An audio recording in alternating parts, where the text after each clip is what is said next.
to introduce our plenary speakers, and we'd like to have enough time here so that if I might be able to get your attention, we want to have enough time so both of our speakers can speak, and then together they will sit on the stage and we'll take questions from the audience until the drop dead time, which is 5:30. So it's 4:30 now. Our two speakers say they can do the job shorter than a half an hour, and then the time left over, they will together be on the stage and be willing to take questions at our microphones at the side until 5:30, and then that we have to blow the whistle at the time, and from then on you could possibly meet the speakers privately outside. So let me then, it's really my great honor to introduce these plenary speakers who will share their perspectives and insights on securing the cloud and securing personal devices. I'm very pleased, of course, as you know, to introduce Diane Greene, who's Chief Executive Officer of Google Cloud, and Mike Walker, Principal Researcher at Microsoft Research Next. Speaking first is Diane Greene, who co-founded and ran 3 technology companies before her current role as CEO of Google Cloud. Those companies are VMware, which she first took public for the first day closing valuation of $19 and a little bit billion. VXstream, a low bandwidth streaming video company that was bought by Microsoft, and Bebop, a software as service startup acquired by Google. She is here to discuss the security of the cloud and of the large-scale global data centers. Earlier this afternoon, she was, by the way, inducted as a member of the Academy, so she's really has a very special role here today. And she's also joined by her husband, who is an NAE member, Mendel Rosenblum. So please welcome to the podium, Diane Greene.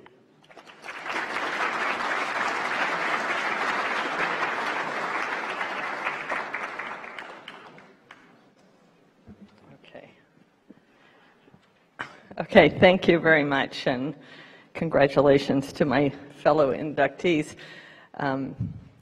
Given that I wasn't going to go to college, I was so busy racing sailboats. I'm suffering from a little bit of imposter syndrome being with all these people, all of you, but it's quite a thrill. And a little added pressure to be here talking about security and the cloud. I do know a lot about the cloud. It's all I think about these days. And before I get started talking about security, I just wanted to say a few things about what's going on in the cloud. You've probably noticed, but you know, I've not in my career seen anything more, any bigger thing than the cloud. Like every single company is looking at the cloud as a way to digitally transform themselves. And, you know, it's pretty early, about 10% of the workloads are there, but it's just incredibly exciting. They're going there for the latest technology, you know, real-time data warehouses, very fast networking, specialized chips. They're going there to bring all their data together and share it, you know, across their companies and with other companies, and then get a lot of intelligence from it. And then they're going there because the scale of cloud gives you a lot of expertise, and it also lets you run anywhere in the world and have burst loads and many other benefits. And then lastly, I think they're now going there because the cloud is more secure. And it wasn't always that way. I've been in the IT industry about 30 years now, and there was no way back then someone was going to let someone else run their hardware. And there was this notion I wouldn't put all my eggs in that person's basket, and there wasn't trust. But now, in fact, one of the most highly regarded analyst firms recently said that they believe there'll be 60% fewer incidents by 2020 of people running, you know, of services running in the cloud, and these analyst firms are usually prone to understatement. So at this point, I would say that the choice to keep your data on your device or on-prem is akin to kind of putting your money under the mattress. You know, we put our money in the bank, and that's how the clouds become. In fact, when I first got to Google, the top threat person and the top security person took me in this room, a little windowless room. Might have been for effect, but they proceeded to tell me about all kinds of terrifying exploits that had happened and how they had caught them. And by the end of the conversation, I had a disk-full PC, and I handed it in, and I took my Chromebook where everything is kept in the cloud. I was already using an Android where everything was kept in the cloud, or I would have switched there too. It's a nice, safe place. But that was really my introduction to sort of a deeper approach for security. And you know, right today, security has really come to be kind of a battle between the good guys and the bad guys. And through that battle, that's how the systems get hardened. You know, they have cycles of attack and then the defensive cycles. And at Google, we even also, as an added way to strengthen our security, we employ our own bad guys. We have this group called Project Zero, which is a very elite group of security experts that do nothing but full-time look for vulnerabilities. And that group is actually who found the Spectre meltdown bug. They found the Heartbleed bug, and they find lots of problems in the cloud. You know, cloud has pretty big scale, and that's what lets you hire all this deep security expertise. And then it also gives you a front row to the attacks and the data associated with those attacks. For instance, and the more users you serve, of course, the greater the number of attacks you're going to see. So this just kind of shows just internal Google services, not Google public cloud services. You know, we have 8 applications serving over 1 billion users, over 400 million Android devices getting checked daily. And then we run the world's largest network. It's 25 to 30% of the network traffic, and so we get we serve over 1 billion unique addresses every day. So as you might imagine, it lets us see a lot of bad stuff. And here you just have a sampling. This is what we kind of get per minute when we're looking for things. And, you know, 10 million spam. But what it lets us do is we catch 99.9% of the spam and phishing attacks. And we just get better and better the more we see them. And we just try and fix everything that we see. Another example is DDoS attacks. DDoS stands for Distributed Denial of Service. So what that is somebody launches an attack on a service and they cause it to do so much work that nobody else can use it.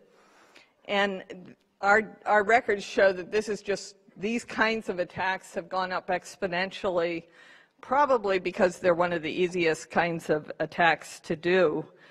And people do it for 2 reasons. They'll do it to hold people ransom and get money from them, and then they'll also do it to censor if somebody puts up content they don't like.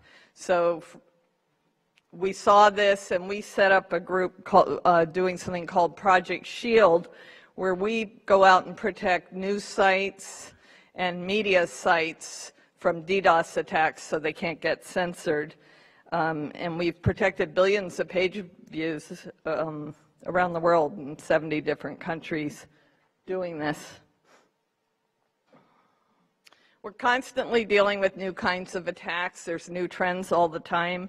A recent one is Bitcoin mining. It's actually causing a lot of expense. So people use fraudulent email accounts, or they use some unpatched system to get access to compute resources, and they do their Bitcoin mining. So people that aren't in technology kind of look at us and go, you know, how is it that you build these systems that everybody, that are so vulnerable, anybody can attack them? Like, what if our bridges and our buildings could be attacked so easily?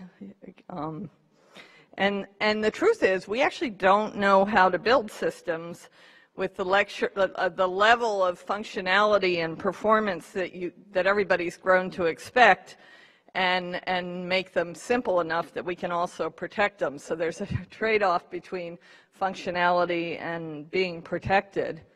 And you may have all just seen the example last week where Facebook had a breach of 50 million users.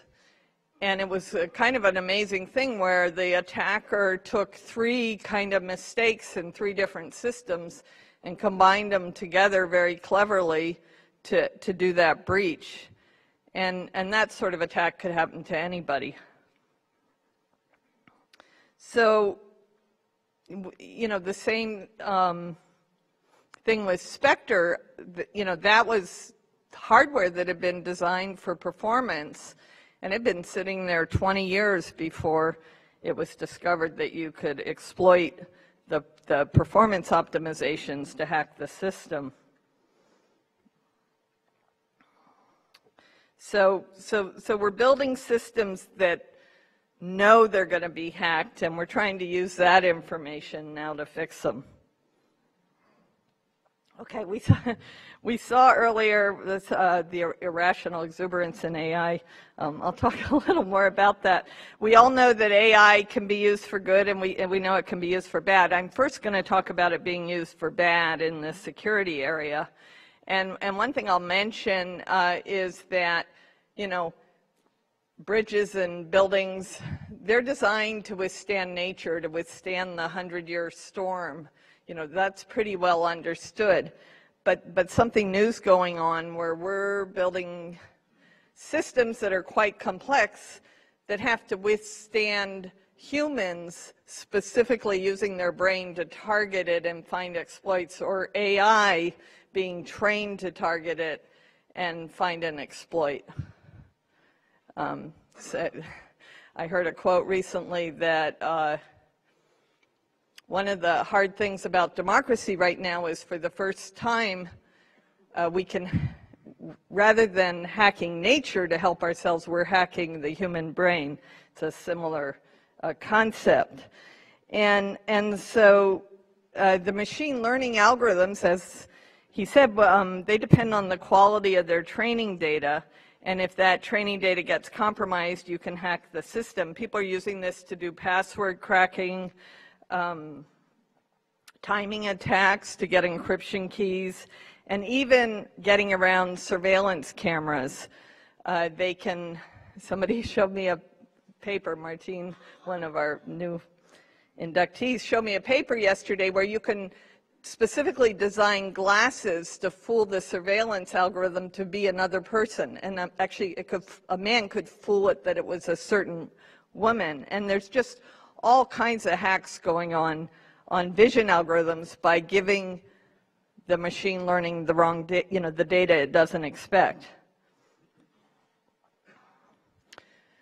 So I said that at the beginning that the scale of the cloud is what's helping it be really good for security. And for example, this is a map of Google's network.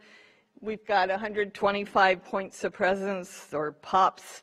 We've got 13 undersea cables. And just as an aside, there is some physical security problems on our cables. I was going to show a picture. We have actually a photo of a shark biting our cable. And so we've had to use exotic materials to protect our cables.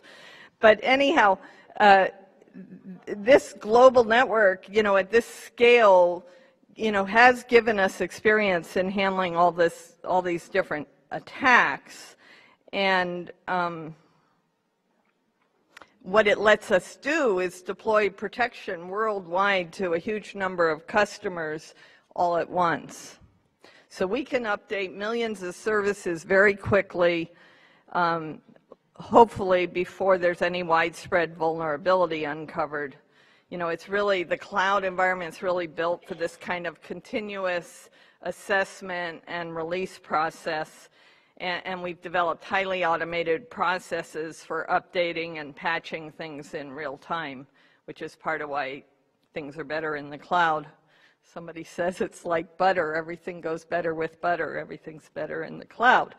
And so, you know, one of Google's worst attacks, which was talked about, it was back in 2009, where somebody actually went for an employee, they got their chat account, and then they kind of went for the humans by chatting with that people that trusted that account, and then they got malware on the machines.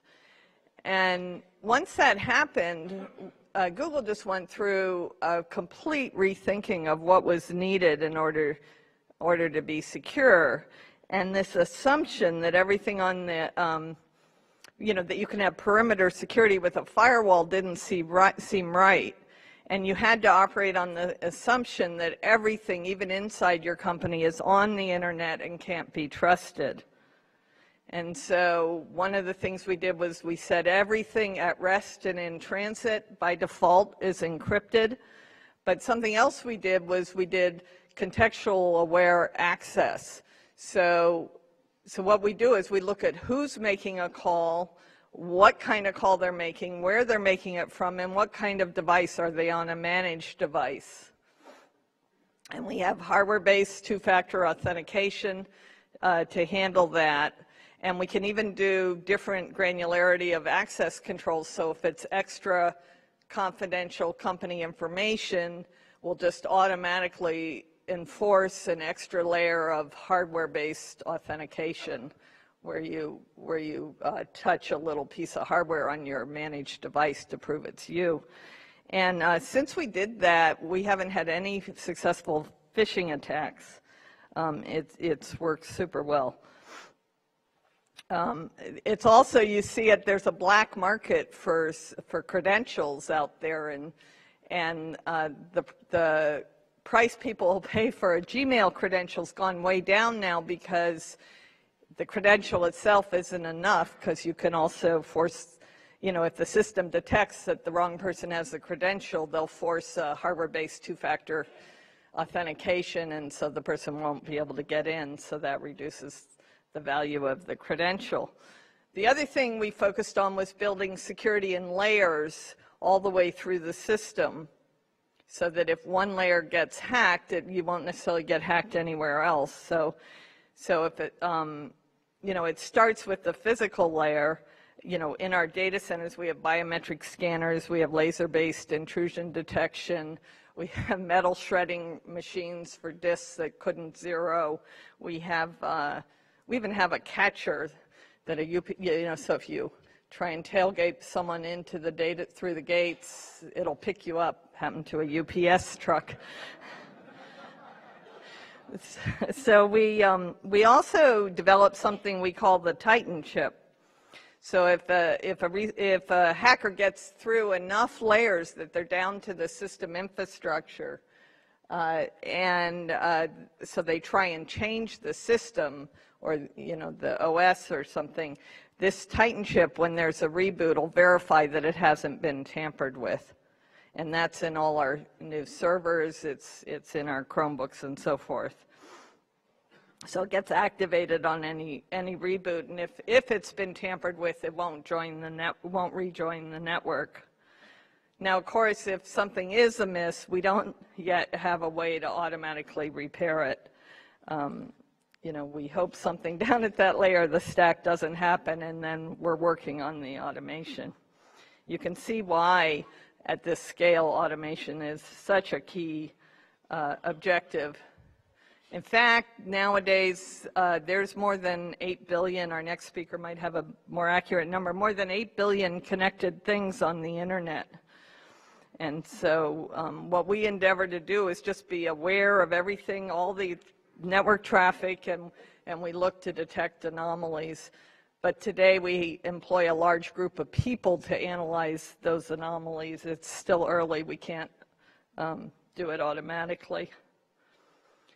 So now getting back to AI, I would say at Google we have a bit of exuberance about what all it can do for you, machine learning. And we are using all the data we see to build models and automate detection and handle threats. This is the good guy side of AI.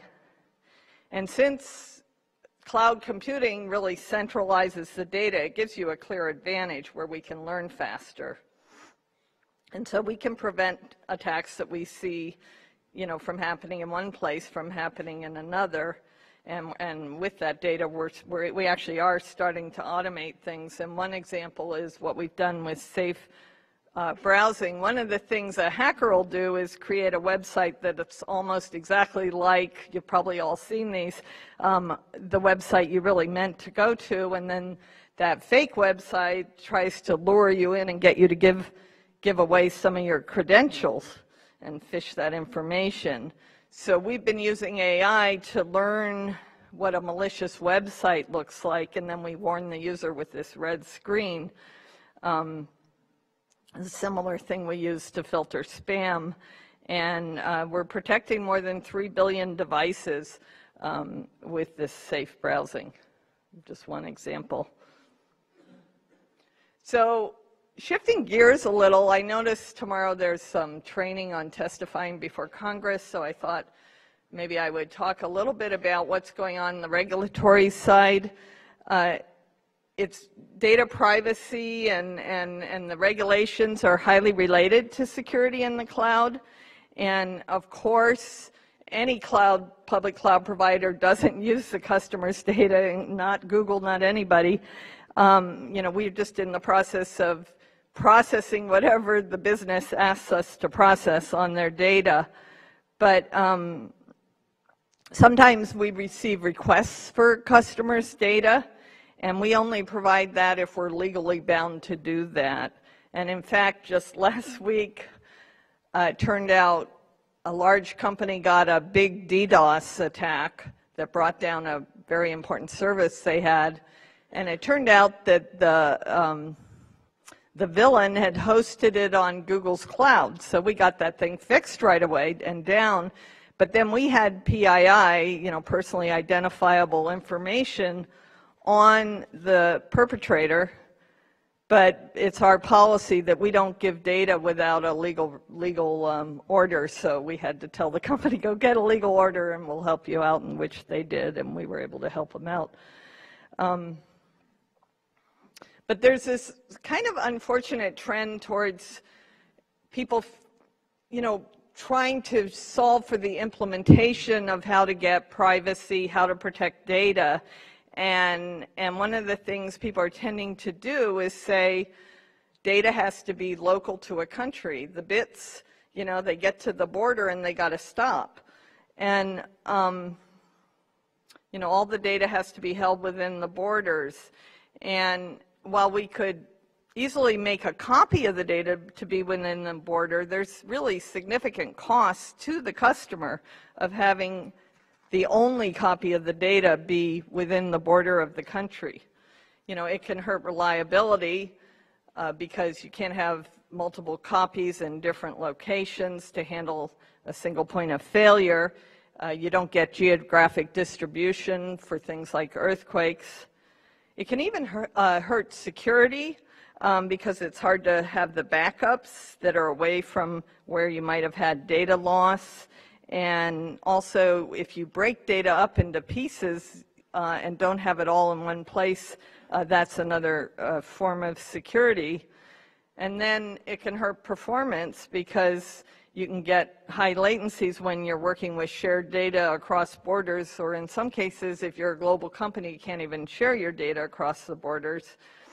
And then finally, it can really increase costs because in order to get 5 nines, 99.999% availability, a high availability, you need 3 regions, a minimum of 3 regions. And so to have 3 regions in every country is going to cost the customer. You know, of course, we encrypt a customer's data, and we actually let a customer have their own encryption key. They manage their own encryption key. And then one nice thing is, of course, we're all trying to solve these problems, and there's technologies coming along that are going to make it so you don't necessarily have to trust the cloud provider. And this maybe will help solve for the regulatory concerns. And so when they come and say, cloud provider, give me the data, today we say no without a legal order. At that point, with this new technology, we'd say we simply can't. It's between you and the customer and the hardware vendor, because there's new technology emerging that'll support something called secure enclaves, and AMD, Intel, ARM are all developing this CPU hardware that basically will allow the data to be encrypted as it's being processed in this smaller area. It's early days, and you can't yet run any kind of normal size workload, but it's definitely coming, and that'll be a great thing.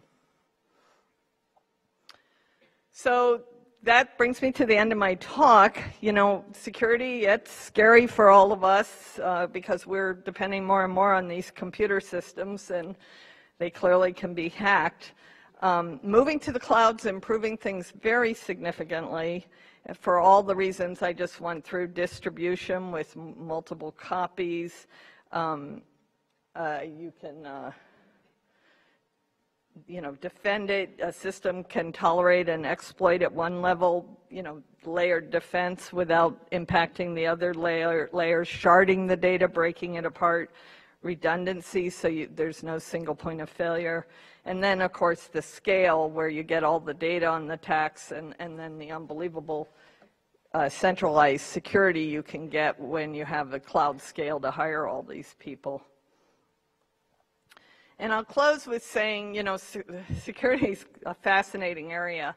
There's a young, recent CS graduate woman that I have on staff to me at Google.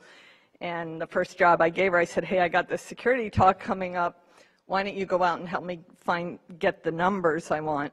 And she said, oh gosh, I won't name the university, but she said it was a pretty boring course in school, top university. And she came back and said, this is the most interesting thing I've seen in computer science. Maybe I'm going to go back to graduate school. So that was good. There's a lot of challenges to be solved.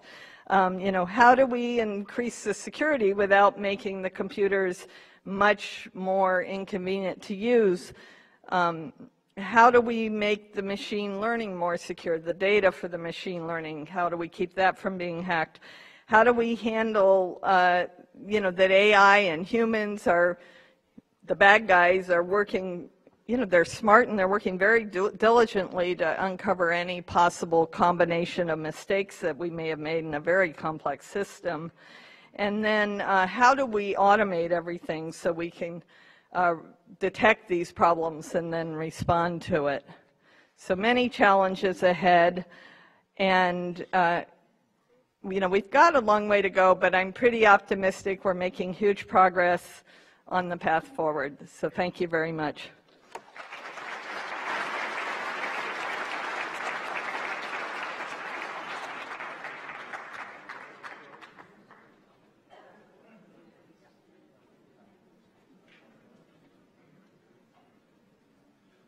Well, Diane, thank you very much for your presentation. Our final presentation, plenary presentation, is by Mike Walker, and Mike Walker will speak about personal security of computers and phones and Internet of Things devices.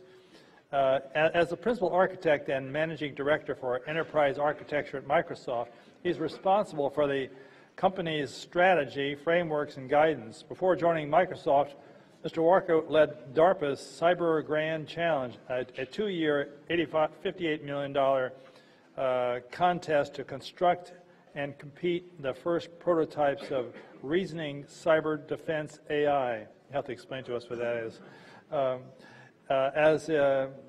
He has worked in a policy advisory role, testifying to the President's Commission on Cybersecurity and serving as a contributor to the Center for the New America Security Report, surviving on a diet of poisoned fruit, replacing the national security risks of America's cyber dependencies. Mike, with all that, the podium is yours.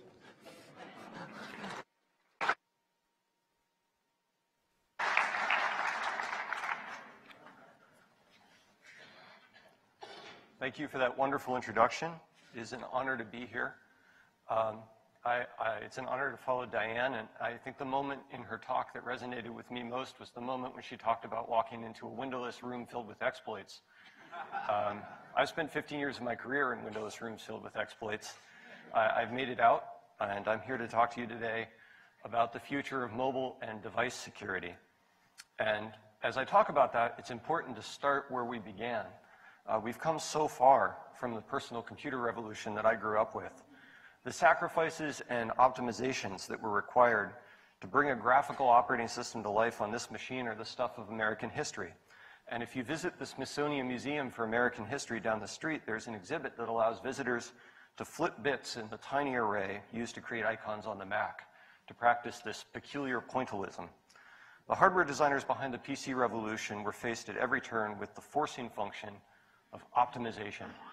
Computers lived on desktops, and every single transistor was stretched to the limit in order to bring to life the miracle of personal computing. It's 2018, and our forcing functions have changed. With them, we are being forced to rethink the fundamentals of computer security and device architecture. Network computers have made the 15-year walk from the first DARPA prototypes to autonomous highway driving. Networked computers are bolted into the doors of our homes. Network computers are directed to the internet and the control systems of our furnaces. We've used the power of network computers to achieve so much efficiency and power delivery that we no longer have the production capacity to abandon them. We've gone from efficiency to dependence. We became dependent on a smart grid without ever truly weighing that choice.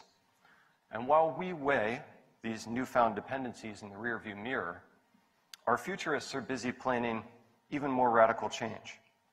Autonomous AI-piloted LiDAR-equipped rotorcraft are being deployed in commercial civilian applications around the globe and are poised to change industries as vast and fundamental as shipping. And other futurists are laying the groundwork for a civilization in which every perceived human moment is mediated and assisted by a networked computer. And as we chart this trajectory, and we understand that the march from invention to efficiency to dependence is both swift and inexorable, it's worth asking how we're going to protect all of this. This is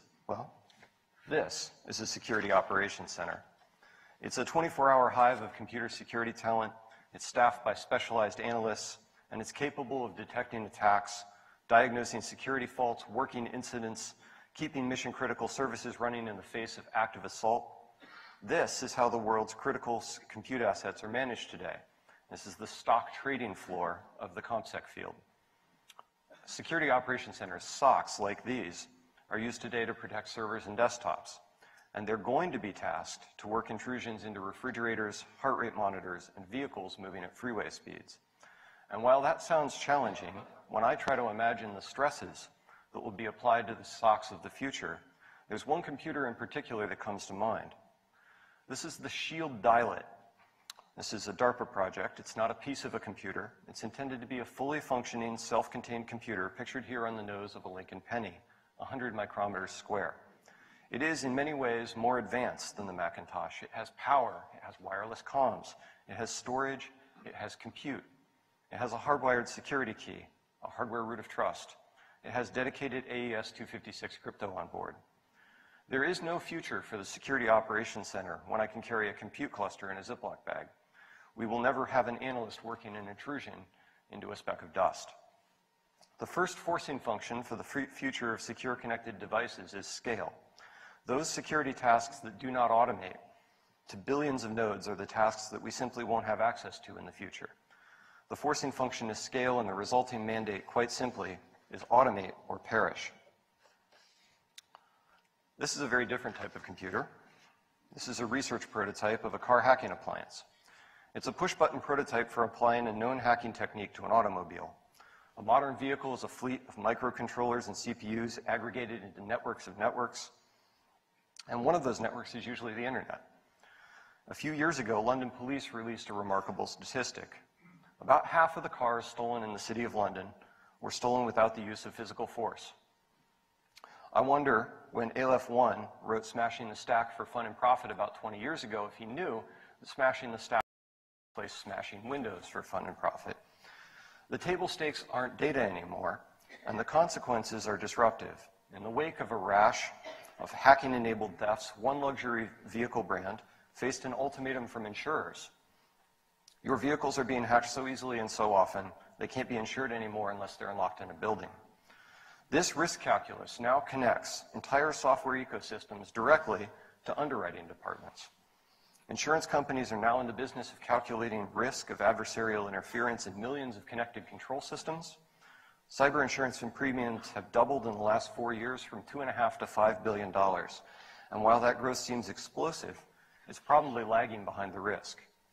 The second forcing function is consequences, because we can't restore a luxury SUV from backup tapes. So as we reconsider the fundamental design choices of network computers using these new forcing function of scale and consequence, the question becomes, what must the future of computer architecture look like? The answer that these devices must be considered to be part of an always-on security ecosystem. The leaves on this tree will be endpoint computation, mobile, and the Internet of Things. And they cannot simply have a single, massive, complex CPU dedicated only to maximally efficient computation. In the single CPU model, malware and the operating system are locked in an endless war to control the device. And there is no ground truth once malware wins, and you've lost the war for ring 0. Instead, we must dedicate some of our future silicon real estate to new watchwords: trust, evidence, and proof.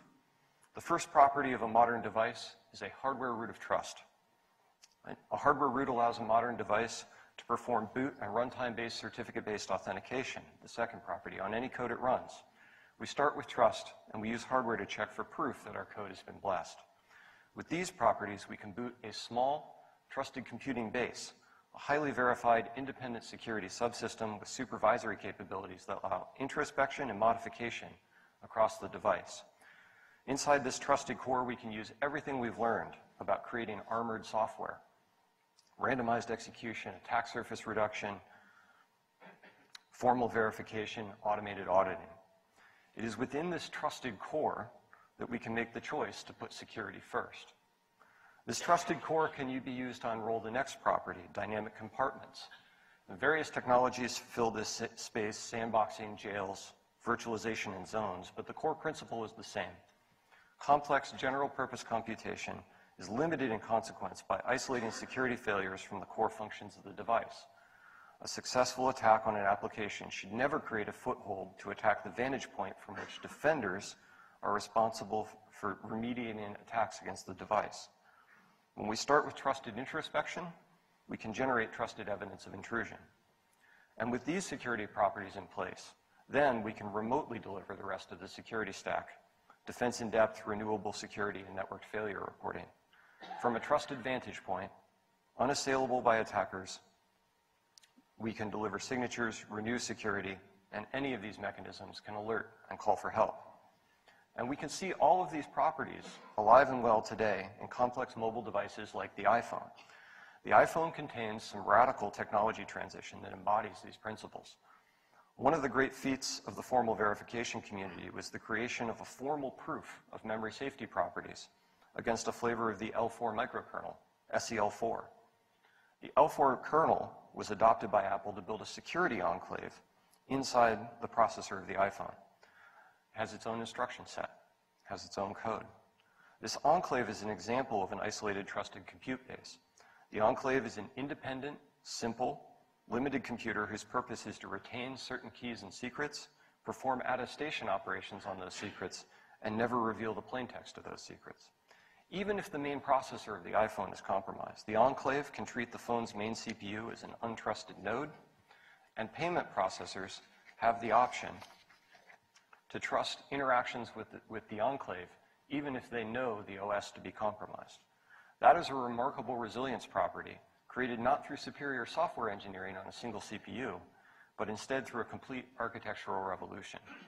And while that revolution may have come first at the high end of the $1,000 mobile market, it must come and is coming to even the tiniest and most ubiquitous of processors. Once these chips become mainstream, defenders will no longer be engaged in a battle to maintain control, connectivity, and trust in endpoints. The endpoints of the future will be wired for every moment of their existence into a security ecosystem that's always available and always thinking about their security. And that ecosystem will not live under the mattress. Stop me if you've heard this one. It will live in the cloud. As scale forces the work of SOC analysts to automate, we are faced with the challenge of automating a series of expert tasks that require investigation, abstraction, reasoning, and judgment.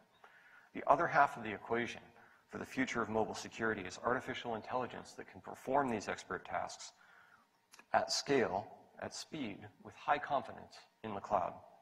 Peering into mobile devices from the armored vantage point of a trusted compute base, AIs of the future must be able to identify, describe, and remediate novel attacks on software.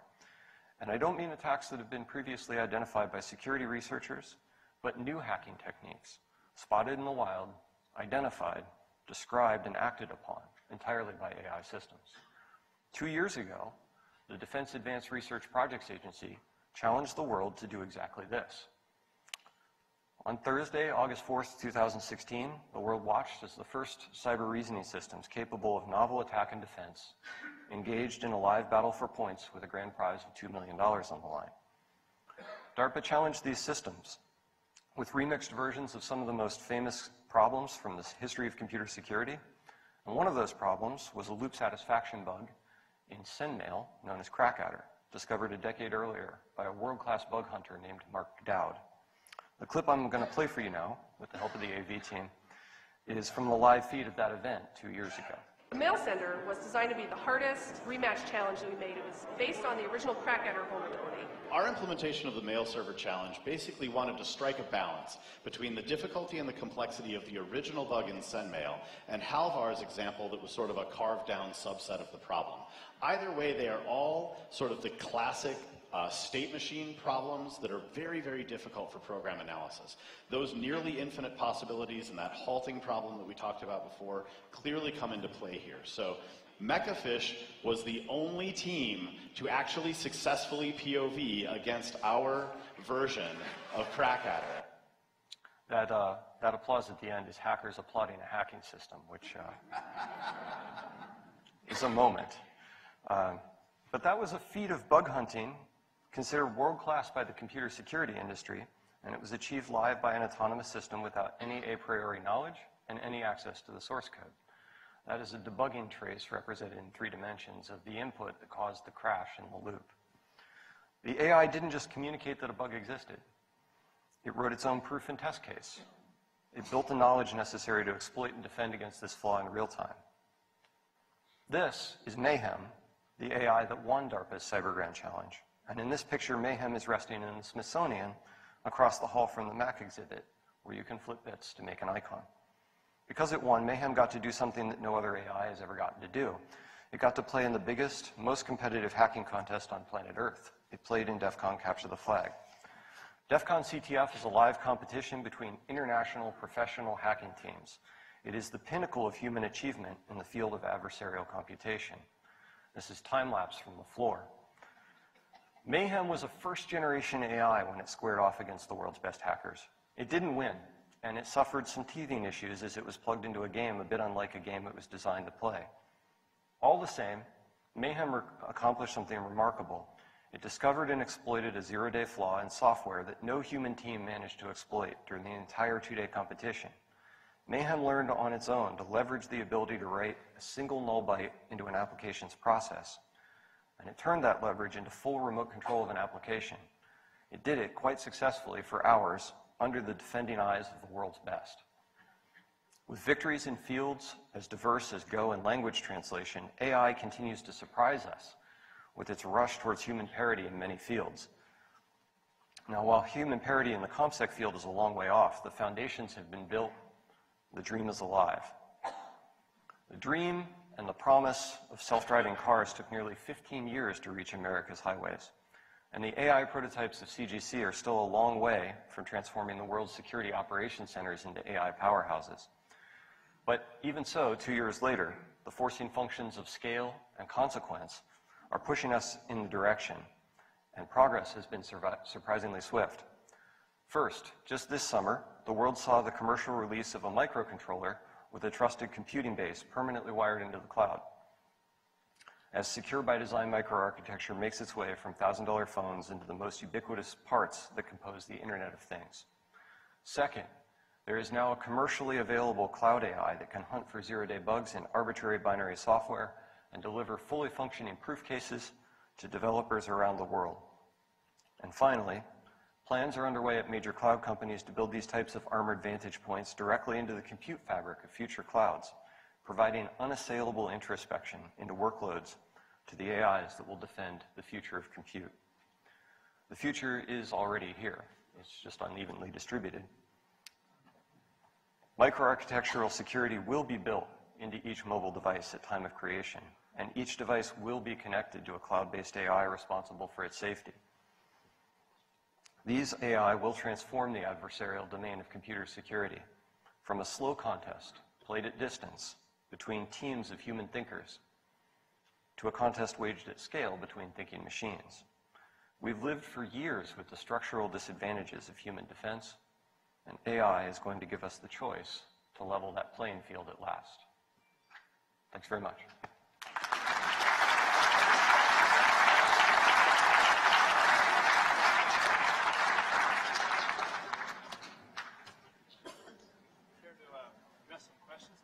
I'd be happy to.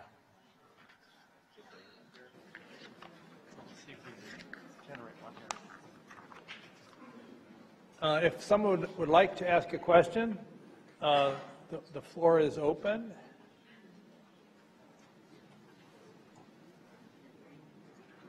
I see a question. Yes, good afternoon. I'm encouraged to hear that there is progress being made. The question I have is, are the techniques that are, defensive techniques that are being applied, are they being applied only in company-specific networks, or are these defensive techniques shared with other companies once the vulnerabilities are discovered?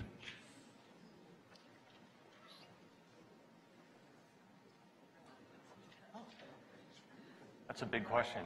Can I answer yes. real quick? I'll just Diane's going to. I'll just give you an example. The Spectre meltdown problem with the x86 processor was discovered. There's blogs, public blogs about this. As an example, it was shared with the people that needed to address it so they could get it addressed, including Microsoft and Amazon. And then, by the time it came out, Google had actually shared its fix with the other companies. So yes, the security community really shares. It's interesting that Diane chose to speak about Spectre Meltdown, because that was the first thing that I got to work on when I left DARPA for Microsoft Research. And I just want to amplify that the cooperation around that incident worked incredibly well. So when there's a novel attack and when the vendors need to work together, absolutely, those information sharing processes are well established and they work. But towards the question of are these defensive techniques inside of next generation microarchitecture being distributed, I think right now every technology company wants to be at the cutting edge of microarchitectural design in the security space. So my question really is aimed at, are there company proprietary techniques that sometimes may inhibit the desire to share the defenses? Well, I think that Spectre Meltdown is probably the perfect data point to say that sharing is working.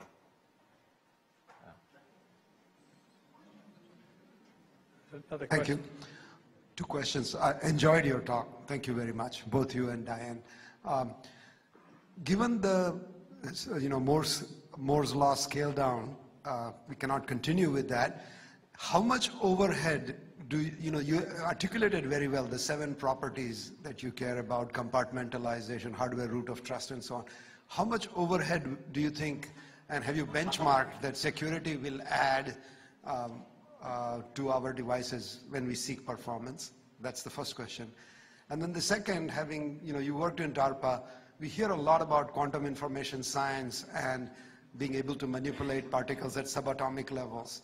And this lot of work going on overseas in terms of encryption and also the possibility of using such quantum information sciences to decrypt. So a little bit on that. What are your thoughts on that, on those two? Well, I'll take the second question first and say that I don't know anything interesting going on in the quantum crypto break-in space, except to say that I have colleagues at Microsoft Research who, like many other crypto teams around the country, are putting candidates into the NIST competition for quantum-proof crypto. And I believe there is a public VPN product in Microsoft's ecosystem that will do a quantum-proof crypto candidate. So I think that the defensive community is out in front, but we haven't heard anything about attacks yet. First question, what is the performance cost of security? I think that every security invention for the last 20 years, that is the first question that they run into, is how much does it cost? And usually what we're talking about is transforming software that was written by engineers into something that is more secure via some sort of transformation that will cost us general purpose compute. So the revolution that's happening is that we are taking the processing involved in security off the general purpose computer.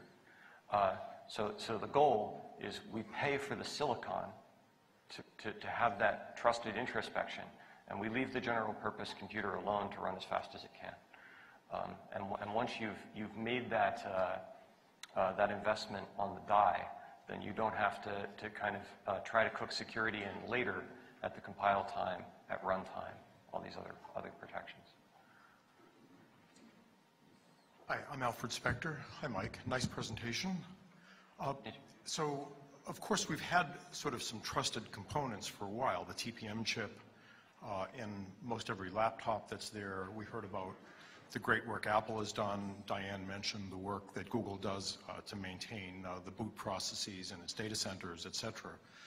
You expand this greatly, though, in your notion of sort of this secure, controllable kernel that's controllable from the center of the cloud, the trusted part of the cloud in theory, right, that goes out to every possible device.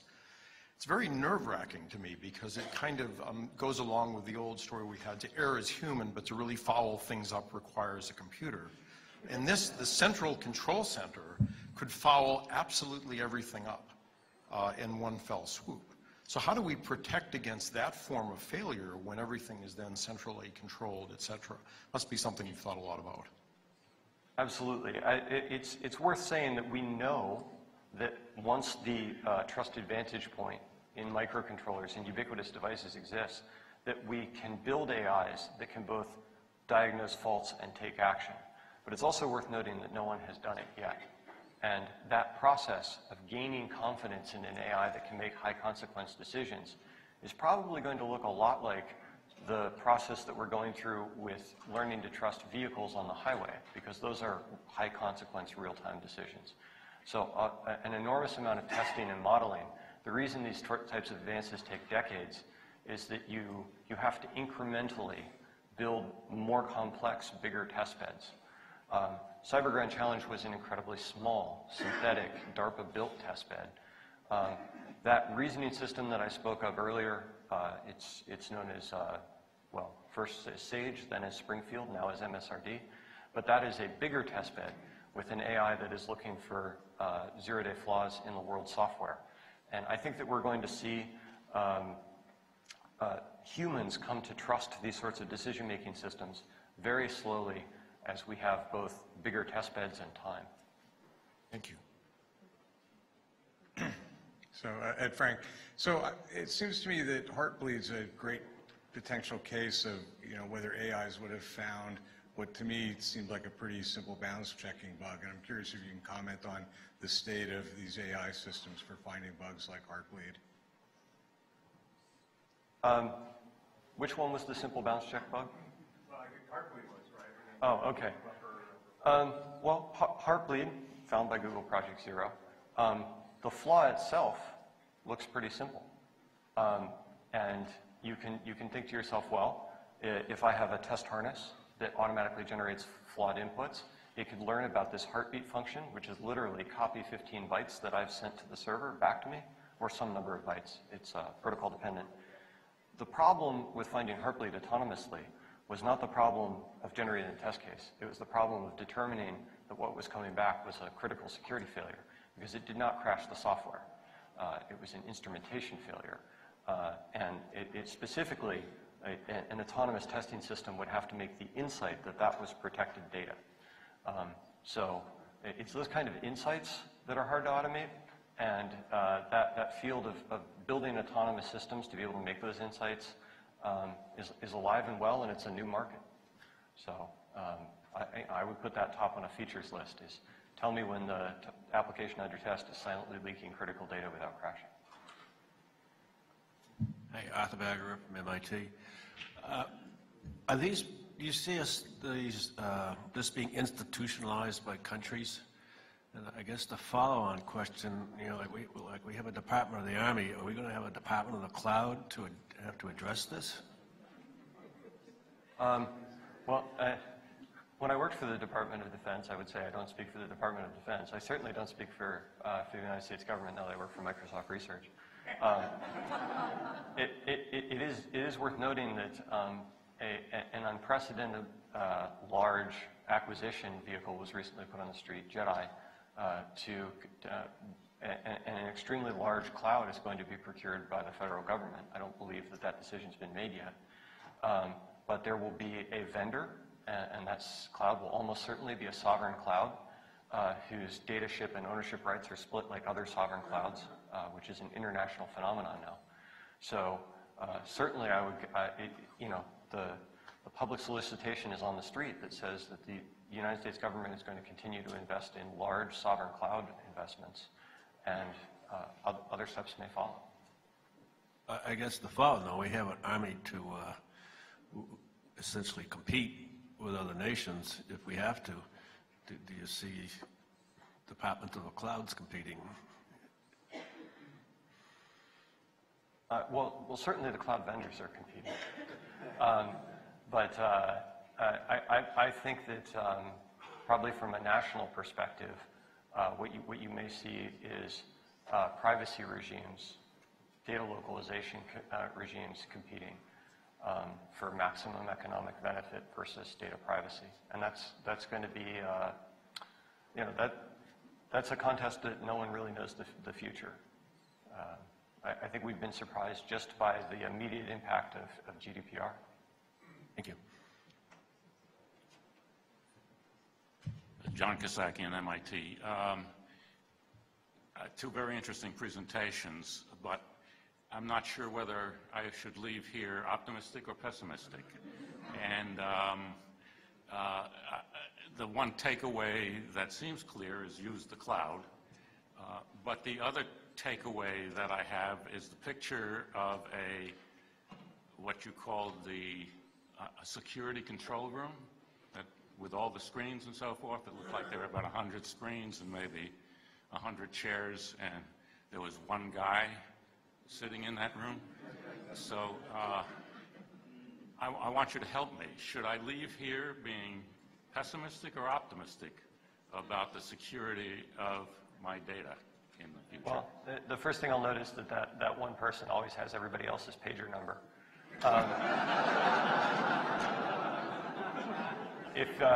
If you've ever been in a SOC, you know what I mean.